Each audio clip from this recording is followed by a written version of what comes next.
और देखिए बड़ी बड़ी खबर हम आपको बता रहे हैं, आपको बड़ी खबर बता रहे हैं। हमारे ग्राउंड जीरो पर रिपोर्टर्स भी मौजूद हैं। भी हैं आप यहाँ पर और वोट के लिए भी आप जा रही हैं, क्या कुछ आज कहेंगी? यस ऑफ कोर्स, क्योंकि आज भारतीय जनता पार्टी के जितने भी कार्यकर्ता भाई बहन हैं उनकी मेहनत का दिन है, उनकी मेहनत रंग लाने वाली है। तो मैं तो एक ही अपील करूंगी कि अपना जो मतदान का जो एक अधिकार है, देश के लोकशाही के पर्व के प्रति एक हमारी जो एक फ़र्ज़ होती है, आज वो अदा करने का दिन है। तो मैक्सिमम वोट हो, मैक्सिमम लोगों को ये अवेयरनेस होनी चाहिए कि हमें हमारा वोटिंग का जो एक अधिकार हमें मिला है तो वो हमें यूटिलाइज़ करना चाहिए।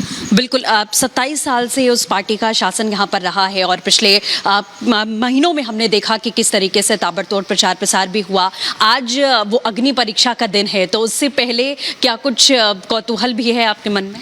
जी बिल्कुल नहीं, एकदम शांत हूँ, क्योंकि भारतीय जनता पार्टी ऐसी पार्टी है जो एक पारिवारिक तौर पे आपको पूरा माहौल दे। जैसे परिवार आपको हर चीज़ों से प्रोटेक्ट करता है, हर नेगेटिविटी से प्रोटेक्ट करता है, ऐसे माहौल में जब आपका पूरा जो एक घड़तर होता है, पूरा जो एक आपका कैरेक्टर डेवलप होता है, तो ये सारी चीज़ें बहुत ही मायने रखती हैं इन फ्यूचर के लिए भी।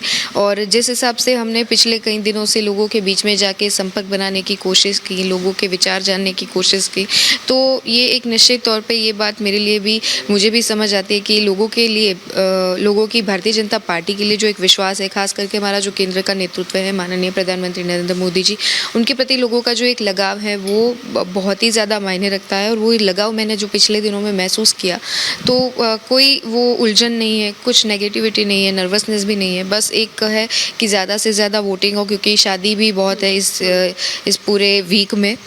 तो लोगों को बस यही मैं अपनी तरफ से अपील करना चाहूँगी कि अपना जो अधिकार है उसका पूरा आप यूटिलाइज़ करके देश के फ्यूचर के लिए, ठीक है, आपको एक हक मिला है तो उसका पूरा हम उपयोग करके देश को एक अच्छी दिशा में आगे बढ़ा सकते हैं। बिल्कुल, एक महिला के तौर पर भी जिम्मेदारी बहुत बढ़ जाती है, क्योंकि पार्टी ने तमाम बड़े वादे महिला कल्याण के भी किए हैं। उस तौर पर अगर देखा जाए तो क्या कुछ ऐसी जिम्मेदारियां हैं या क्या कुछ ऐसे मुद्दे हैं जिन्हें लेकर आप आगे बढ़ेंगी आने वाले समय? ऑफ कोर्स बहुत सारी ऐसी स्कीम्स है, बिकॉज हमारे माननीय प्रधानमंत्री मोदी जी हैं और सेंट्रल गवर्नमेंट ने बहुत सारी महिलाओं को केंद्र स्थान में रख के बहुत ज़्यादा स्कीम्स, बहुत ज़्यादा योजनाएं, उनकी स्किल डेवलपमेंट की बात हो तो ये सब चीज़ें हैं। और ख़ास करके हमारे प्रधानमंत्री जी भी बहुत ही ज़्यादा कीन है लेडीज़ को लेके, महिलाओं को लेके, कि जैसे देश का फ्यूचर अगर क्रिएट करना हो तो महिलाओं को साथ में लेके हमें आगे बढ़ना चाहिए। कोई भी ऐसा क्षेत्र नहीं रहा जहाँ पर महिला का प्रभुत्व ना हो। तो ये छोटी छोटी जो चीज़ें हैं वो महिला सशक्तिकरण के लिए बहुत ही ज़्यादा ज़रूरी है। और मैं तो वही कहना चाहूँगी कि पूरे एक, चाहे वो शारीरिक, मानसिक, आर्थिक, सामाजिक या राजनीतिक तौर पे महिलाओं को जागृत होना ज़रूरी है। और ये चारों ऐसे पॉइंट्स हैं, ऐसे विभाग हैं जहाँ पर सशक्तिकरण की आवश्यकता, और साथ ही साथ केंद्र सरकार और राज्य सरकार की जितनी भी स्कीम्स हैं वो महिलाओं तक पहुँचे, ज़्यादा से ज़्यादा उनको समझ मिले कि सरकार हमारे लिए अब क्या कुछ कर रही है। तो बस यही जो बातें हैं वो मैं अपनी तरफ से लोगों के बीच में जाके रखूँगी और ज़्यादा से ज़्यादा इसका बेनिफिट मिले, ऐसा पूरा प्रयास रहेगा। अच्छा, राजकोट और जामनगर दोनों से ही आपका एक खास रिश्ता है। अभी आप राजकोट जा रही हैं वोट करने के लिए, वापस आप जामनगर आएंगी क्योंकि रविंद्र जडेजा यहीं से वोट करेंगे, साथ में नजर आएंगी आप? जी जी बिल्कुल बिल्कुल बिल्कुल।